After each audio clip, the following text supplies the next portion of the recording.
Brazil, a country crazy about football. So crazy that their Congress once investigated a World Cup final loss. They even interrogated their best player.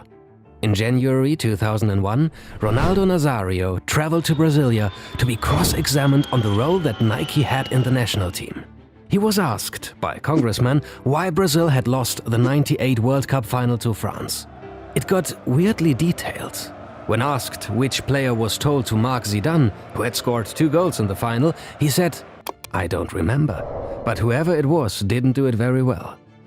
Ronaldo's appearance was part of a serious attempt to analyze the tensions between Nike and the national interest. In '96, Nike had signed a contract with the Brazilian Football Confederation, the largest deal ever involving a national side at the time.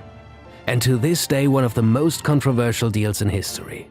Welcome to Athletic Interest and how Nike bought Brazil. A deal that changed the course of the sports industry and shaped a whole generation's love for football. Football is the most popular sport in Brazil. Brazilians even refer to their country as O País do Futebol, the country of football. It's reflected in their culture. You see kids playing football on the streets and indoors. The general elections are usually held in the same year as the World Cup, and it's not unusual for former footballers to be elected.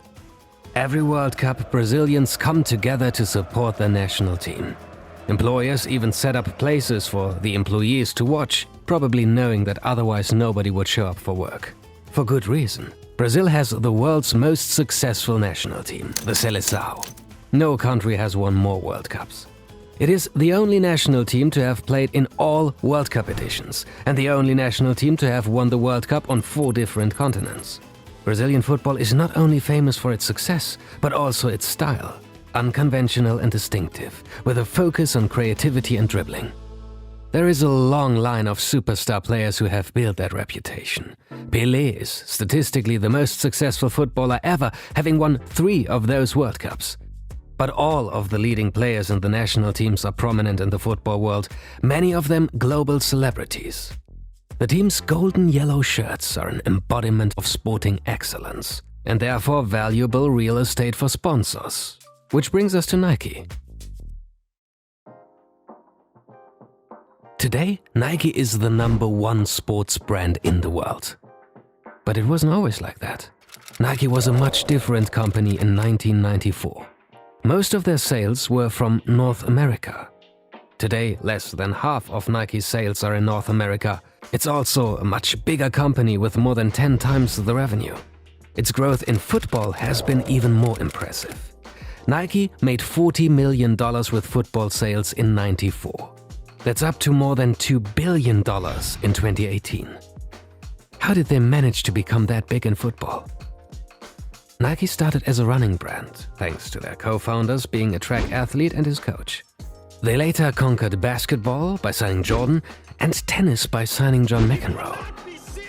But footballers. The first star footballer on contract was Ian Rush in the '80s, but for some reason he didn't bring the same brand exposure as Jordan did in basketball. Basically, at the start of the '90s, Nike knew nothing about football and football knew nothing about Nike. But Nike co-founder Phil Knight had a plan. We will only truly understand football when we see the game through the eyes of Brazilians. And that's what they did. On July the 11th, 1996, a $200 million 10-year contract was signed in New York between the Brazilian Football Confederation and Nike. Not only was the deal itself groundbreaking, it was also the way that Nike activated the partnership. In '98, for the first time, Nike showcased a team instead of an individual in a major commercial. The Brazil national team killing time at the airport. 4 years later, Nike launched the Secret Tournament, its largest, most globally coordinated effort to date.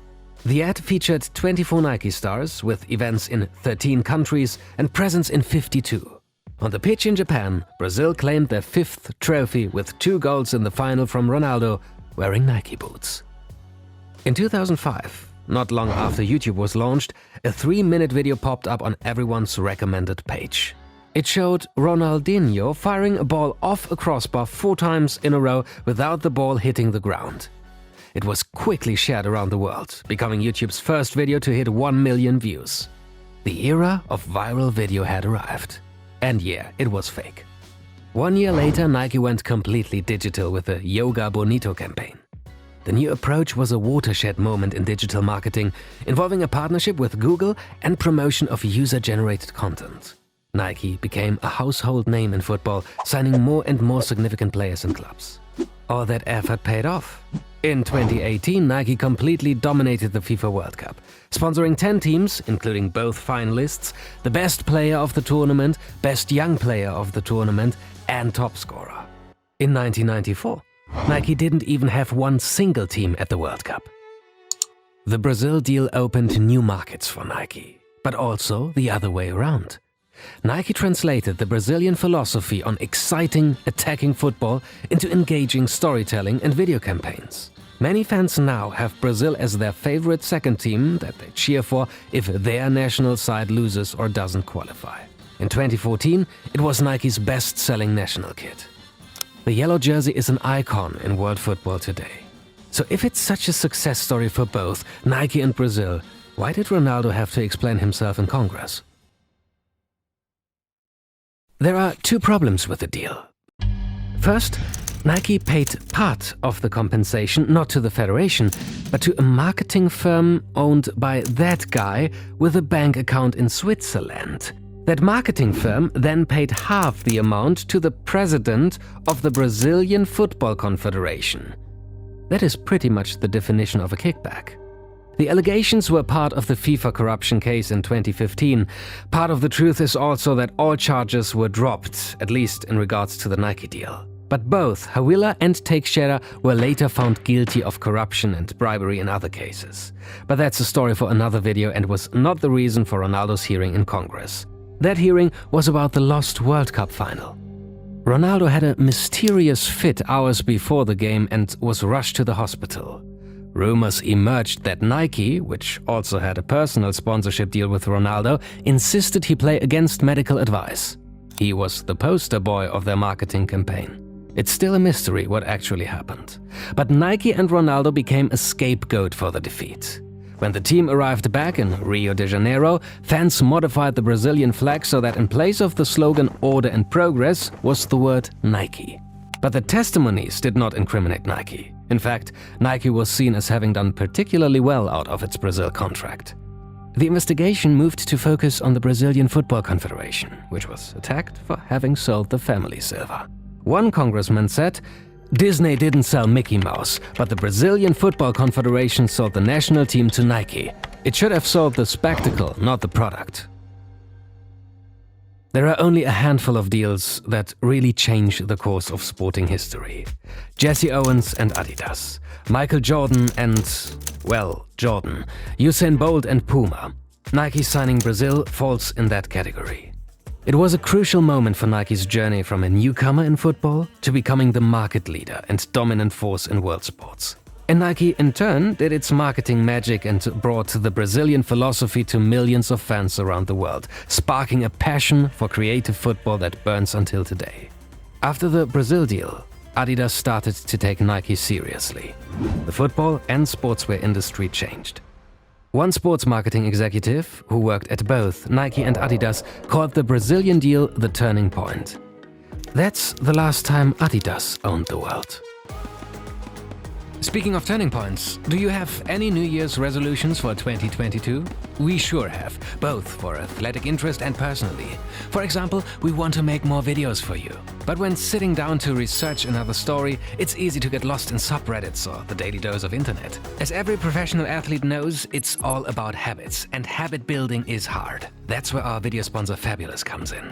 Fabulous makes it easy for anyone to develop and stick to healthy habits thanks to science-backed daily routines. You tell the app what you want to achieve, for example, decluttering your mind, exercising, or changing your eating habits. And then, Fabulous is setting up a personal plan with little dopamine hacks along the way that will help you accomplish your goals. Step by step, the app trains you to structure your routines with little reminders and progression bars that keep you going. Based on behavioral science and personalized for you, it's basically like having your own coach in your pocket. So get a jump start at your New Year's resolution and start building your ideal daily routine with Fabulous. The first 500 people who click on the link will get 25% off a Fabulous subscription.